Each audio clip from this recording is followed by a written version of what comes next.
Welcome back to Grassroots Media. Welcome back to this week's edition of the Critters Corner Alan Tolliver Show, where we cover everything on the hardwood with the West Green Buffalo basketball team. As always, I'm joined here with Buffalo's head coach, Alan Tolliver. Coach, how you doing? How you doing this evening? We're making it through. Halfway through the week, already in December now, a month through the season. How you feeling up to this point? We're learning.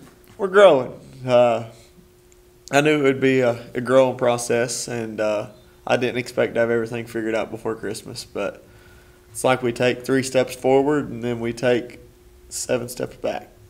I don't know. It's been a frustrating, but other times it's been rewarding. So I guess that's perks of being a coach, right? It's been a rough last 2 games for you. I knew you took on North Green. I believe that was last Thursday night. Yeah. And then you had Happy Valley this past Tuesday night, your first conference game of the season.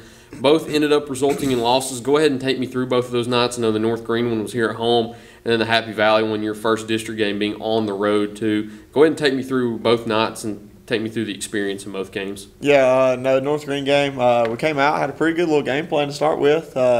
Went back and forth for a little bit. I don't know if anybody scored for the first minute and a half, 2 minutes of the game. And then we kind of traded buckets back and forth. Got to 16-14. And then when it got 16-14, we didn't score again for almost it was like 5.5 minutes we didn't score. And when we wasn't scoring, we just turned the ball over. We turn the ball over and you give a team like North Green a chance to get out in transition, you see what happens. They're going to score. They score the ball well. They're coached well. And they laid it to us. So, I mean, there's no other way around it. We took our beating. So. And then take me through the Happy Valley game last night. I know that was a trip up there into Elizabeth. Yeah, I think it's technically Elizabeth, and it's right on there at the edge of Elizabeth and Johnson City, but it's in Washington. I don't know where Happy Valley is at. It's Washington County. Carter County. Is it Carter? Yeah, it is Carter County. Carter County. I don't know why I said Washington County. Carter County was on the tip of my tongue, but anyways, take me through that game against Happy Valley. No, we went up there. Started out hot. We hit 5 threes. We hit 5 in a row. Didn't miss. 5 back to back. Then we kind of went back to our old ways. Everybody knows what it is, so went back to our old ways. Didn't take care of the basketball. Was doing silly things that we've worked on, and kind of dug ourselves a hole. We was lacking some depth. Got a kid missing. He's in Hawaii right now, and then another one had strep. So we're short on depth, and then halfway through the game, Brock gets sick, starts throwing up in the trash can. He's not good to go anymore. And you look down your bench, and it's not a whole lot of experience left. The guys that we threw in the game played hard. They did everything we told them to do. But Happy Valley is a very well-coached team. They take care of the basketball, run good sets, and at the end of the day, we were flat. We got outplayed. They wanted it more. They were more hungry than we were, and it proved. We just kind of rolled over and laid down. That's what we did. I know it's been a tough stretch so far to begin the year, too, with those 2 losses and then the tough Thanksgiving tournament that you played through also. But you get a little bit of downtime. You get a week between the Happy Valley game and the Unicoi County game, and then you have a 3-day break until you play Unaka the next time, too. Then it's on to your Christmas tournament. And then I believe you're done for the 2023 calendar season. You do have Gibbs one more time also. Yes, so you're going down to the end of the calendar year right before the mid-year break. Yep. What are some of the things that you want to improve on going forward that you've learned from yourself so far? We've got to learn how to take care of the basketball. We're going to try some different things between now and our last game before Christmas. We're going to throw some different looks, different ideas out there. We're just going to try them, see if it works. What we're doing right now is not working. So if you don't try it up, you never know if it's going to work. So we'll throw some different looks at it. We'll figure it out eventually. So they keep working hard. They come to practice every day ready to learn, listen to what we're telling them to do. So we'll keep pushing, we'll keep working, and we'll get there. Celsius this week. Celsius, watermelon. Watermelon. How you feeling on it? It doesn't taste like watermelon. It really doesn't. It does not have a watermelon flavor to it. It's another sparkling one. It's like tastes like a berry, honestly. I could see it. It just doesn't taste like watermelon. It doesn't give that fruity, strong watermelon taste like a lot of other. It doesn't really smell like watermelon. No, it doesn't either. No, I didn't touch my nose to it. Where does it go on your list so far? It's the bottom. Bottom. I told you this will be bottom. It's still what was the first one? Peach mango green tea. The green, no, was it peach mango? Peach mango, whatever it is. It was something mango green tea. I think it's peach mango green tea. That was the best one. Peachy vibe still goes right in there in the middle right now. This is second, bottom tier. yeah. This is third. So I'm gonna make myself look stupid one week, but list. Did you put it up there? I did last week. That's what I thought. I'll be honest, I didn't make it to the end of it. Well, sometime or another this year, I'm probably gonna forget. So it's all right. As of right now, there's the list at the moment. But we need to go ahead and head into break. No, we're not sponsored by Celsius. Would love to be, though. But for the ones who do sponsor us, we need to get their messages up on the screen first. So after this short break, we'll be right back to preview that game against Unicoi County next week here on Grassroots Media. At Corner Pond, the friendly and knowledgeable staff has the experience necessary to help you out regardless the need.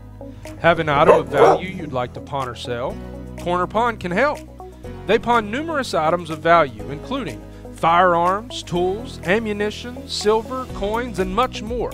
When you walk through their doors, you'll find well-stocked shelves full of electronics, gaming systems, fishing and hunting equipment, car audio and accessories. And don't forget about the room full of guitars and basses and amplifiers, or their outside lawn and garden equipment. Corner Pond is a case knife dealer and carries numerous used knives as well. Stop by and let the friendly staff at Corner Pond help you today at 432 East Bernard Avenue, Greenville, Tennessee. Tommy's Plumbing has provided professional plumbing services to the residents of Greenville, Tennessee for over 30 years. Our experience and reputation have helped us grow our business to add locations in Jonesboro, Tennessee. Tommy's Plumbing is local and family owned, and we offer a full line of plumbing services, such as kitchen faucet, shower faucets, commodes, and bathroom faucets, as well as drain cleaning. We also provide outside plumbing work, such as septic and sewer drain cleanouts, as well as repair and replace. Tommy's Plumbing pretty much does it all. Tommy's Plumbing is licensed, bonded, and insured. Our quality workmanship and passion to provide our clients with expert service is second to none. We guarantee we have the best warranty around. For all your plumbing needs, give Tommy's a call at 638-3662. Welcome back to this section of the Tolliver Coaches Show. I was about to say Critter's Corner. Thanks, Critter. I love you. Yeah, we're back. I guess we are back. Welcome back, Critter's Corner, Alan Tolliver Show. Yeah, that's what it is. I messed it up. Where we cover everything on the court with the West Green Buffaloes. As always, here with Buffaloes head coach Alan Tolliver. It's me. Got the watermelon Celsius on deck this week. Least favorite so far? Yeah, least favorite. Mine's out. We'll leave off the part that we've been talking for 2 hours now. They all know that. They all know that. We come in here for a 20-minute interview and an hour and 40 of it gets cut because we just sit here and shoot the bull. Yeah, no, it's 2 hours now. Yeah, it's dark outside. Yeah, I looked over a while ago and I was like, wow. Yeah. But Unicoi County. That's the only thing we got covered, ain't it? Yep.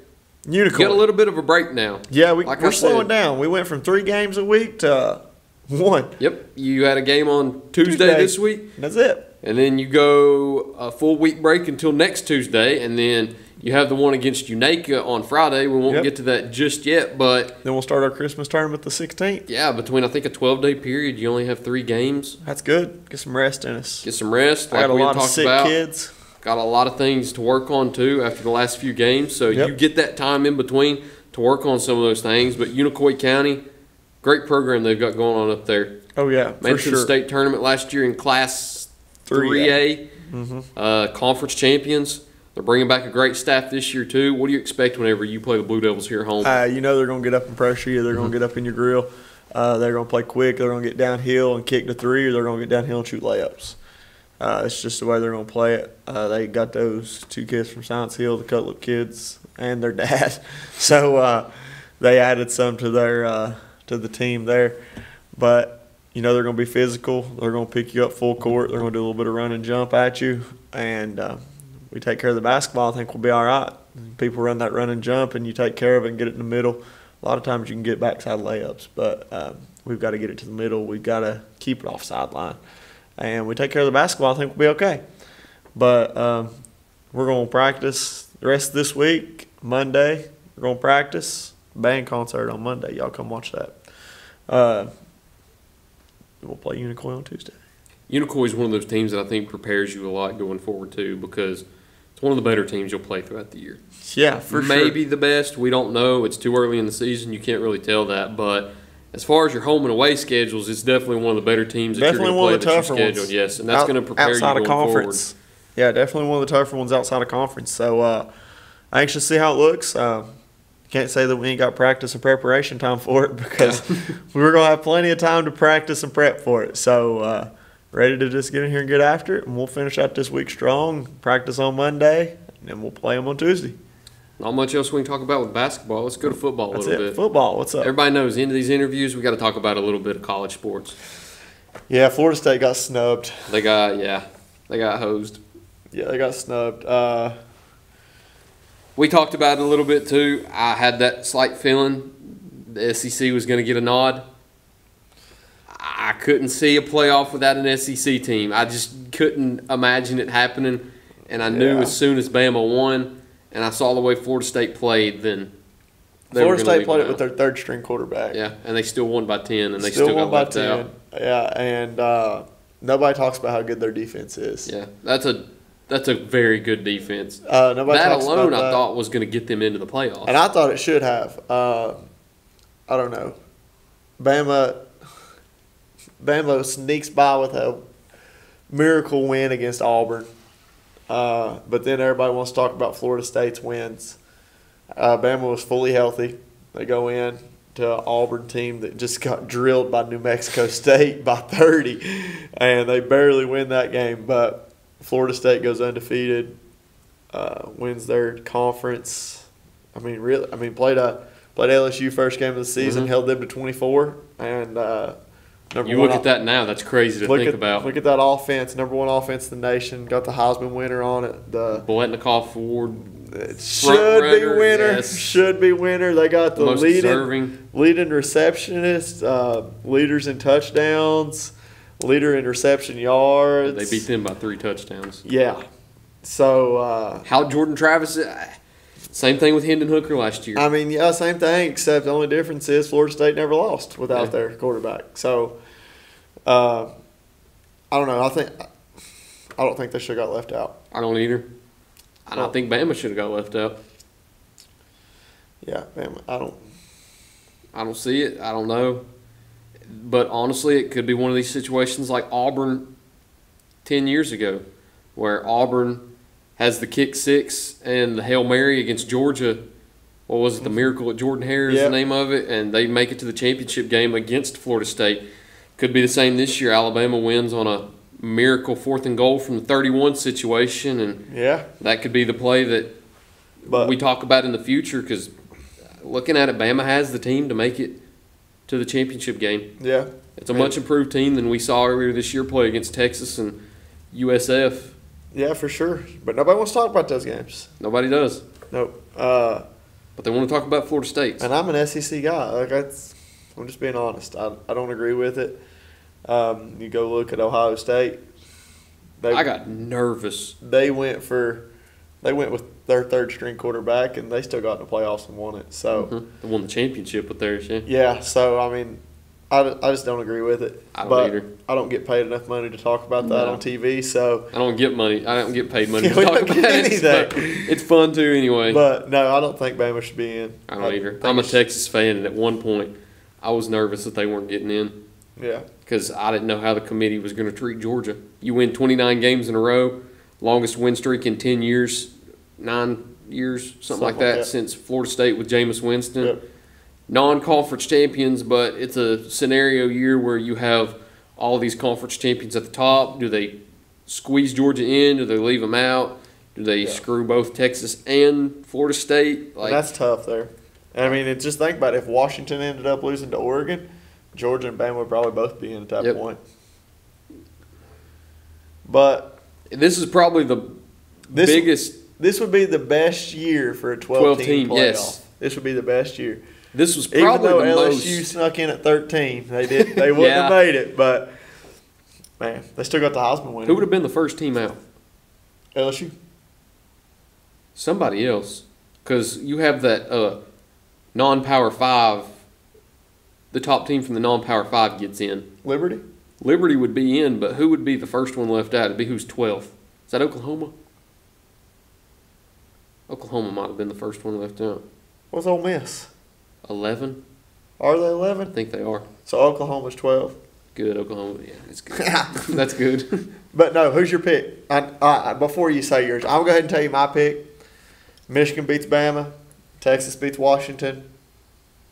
Texas beats Michigan in championship. As a Texas fan, you know my pick. Yep, I knew yours. That's why I had to get mine out first. Hook 'em horns all the way to the end. You've got to roll with your own team. You can't get on here and say You we're can't going be to a lose. fan and not pick your team. Exactly. It's like last not year a fan. when we were talking about March Madness or whenever I was talking March Madness right before the tournament. Like, I'm a Duke fan. Duke was on a 90-game winning streak, just won the conference championship. Like, Yeah. I'd be stupid not to pick them to win the championship. They're hot, and I'm not going to say, you know what, we're going to lose that game. Made myself look stupid in the end. Might make myself look stupid here again saying that Texas is going to win, but at the same time, you can't go against your favorite team and say we're going to lose, man. You've got to be confident. Best part about being an LSU fan basketball-wise, ever since Will Wade left, we ain't made the tournament, so it doesn't matter. It's all right. But I don't know. It'll be a fun playoff. This is probably the most chaotic year I of agree. the 14 playoff. This is the hardest time they've had to vote to see who gets in. I think Reese Davis said it on the broadcast. This is the most chaotic year since the first year when you had Ohio State, Baylor, and TCU all fighting for that fourth spot. Yeah. And they got it right that year. Ohio State went on to win the championship as a 4 seed. But just imagine Florida State down there with their second-string quarterback. Mm-hmm. Josh Derringer would love this right now. I highly doubt he watches it, but he would love this. You can clip it and send it to him. I might send it to him. You clip it, I'll send him a nice little message and be like, hey, man. Does Florida State play their bowl game now? I would. Georgia. I think I'd they end show up doing up. it, but I'd get all my free stuff and I'd dip. crazy part is, how does this affect the ACC as a conference now? Yeah, I know. Are we losing the Duke Carolina? Basketball rivalry? Yep. Is it no more? It's sad. College athletics is changing fast. Very quickly. You've got the transfer portal. I said it last year. You're going to see just 3 power conferences throughout the landscape because you've already got the SEC and the Big Ten growing to, I think, 16 and 18 teams. Pac-12's decimated down to 4, and those teams are going to have to find a home. You're going to end up seeing these teams disperse. Pac-12 is too far away to join the ACC, but That's what they're doing. I think, who was it, Cal and Stanford are petitioning to join the ACC. and that's crazy. Yeah. It's no longer the Atlantic Coast Conference. No, that's the United States Conference at this point. It's just traveling. Pacific Coast teams on the Atlantic Coast. It's weird, but Can you imagine that? Coming all the way. that's baseball. Can you imagine that? No. That would suck. You're never home. Football's fine because, You play one game a week. yeah, baseball, you play 3-game series on Friday, Saturday, Sunday. Well, you've got to leave on Thursday, and you might not get back till Monday morning. If So your then flight gets delayed, you might not get back till Tuesday. Yeah, who knows? Big Ten's going to be crazy too. You're going to have Oregon, Washington, USC, and UCLA, and then you're going to have teams in New York with Rutgers. Like, the travel is going to be insane. Yeah, no, it's changing I don't fast. like it. I don't Transfer like it. portal already has an insane amount of players already, and I don't know how many days it's been. I'm not even sure Ohio State has enough people to play their bowl game right now, do they? I don't know. Jeez Missouri's Louise. probably going to win that game. Well, Kenny Schrader might have like 500 rushing yards at this point. Good. They're going to have the towel boy out there tackling people. Bobby Boucher style. Yeah, it's quickly changing. You're getting a 12-team playoff next year. I think that's good for the sport. The only thing I think people are going to complain about is that the first round is going to be at the higher seeds venue, Yeah. which I think you're going to find a lot of complaints about because people are going to complain that in basketball and baseball, the whole tournament is at a neutral site. And then in football, you're getting the first round at home. So I'm just going to go ahead and say it now. You're going to find complaints about that. There's going to be complaints, but, I mean, if they're going to go 12 teams, we might as well go 3 big old conferences and 4 teams from each conference get in. And then, yeah, something like that. That's the only way you can do it about it. Like, can you imagine having to be that team that has to travel to Penn State if they do a primetime whiteout game in the playoffs? Yeah. Can you imagine and you know that's traveling? What they're going to do? They ain't going to pick no 11 o'clock kickoff. No. Can you imagine traveling to Death Valley to play a night game? 7:30 game? In the college football playoff? A Tennessee checkered game? Yeah, it's first round, too. Yes. Like, can you imagine that? You might as well chalk it up. That's 10 points right there. Can you imagine traveling to the Big House? Playing in a playoff game in front of 110,000 Michigan fans. Yeah. And it'll be strictly Michigan fans. Yes, like, that's going to be the one complaint you find, but I think it'll make things interesting. Yeah, I don't know. We'll see. You got any early picks for the college basketball right yet? We did this last year. We picked them early, we picked them in the middle, and we picked them at the end. December 6th, as of now, UConn looks like they can repeat. Yeah. I know last year I think we picked 2 teams. If I had to do it off the top of my head real quick, UConn looks the part right now. They do look the part. It's hard to repeat. I think the last team to repeat was Florida, and that was 16-something years ago. Yeah. UConn looks the part right now. The other team that looks good, I don't know if you can pinpoint one team. Kansas looks good. Kansas does look good. Outside of that loss against Marquette on a neutral court, I mean, Marquette's not bad. Marquette's not bad either, but it's one of those things too. They've got a big loss against Wisconsin on their resume now. So yeah, I don't know if you like watching Baylor or not, dude, but I love watching their guard play. I have to watch them 2 times a year. They're not bad. I like Scott Drew. Yeah, he took over a dumpster fire and yeah, he did. Turned into a national championship winning coach. I got respect for him. Hopefully, Dave Aranda can get himself out of Baylor and back to LSU for some defensive coordinator job. Goodness gracious. Football, I will say Texas, it's been a fun ride this year watching Texas get the eternal scoreboard over every team. Yeah. Every team that they're leaving behind in the Big 12, they have a win over now. Legitimate. It's a legitimate eternal scoreboard against every team. Yeah. The only team they didn't beat is Oklahoma, who's going to the SEC with them. Yes. But there's Mom. Hey, Mom. Jennifer, I'll let you get to him, Coach. Yes, sir. That's all we've got. Thank you all for watching this week's edition of the Critters Corner Alan Tolliver Show. Look forward to seeing you next time here on Grassroots Media.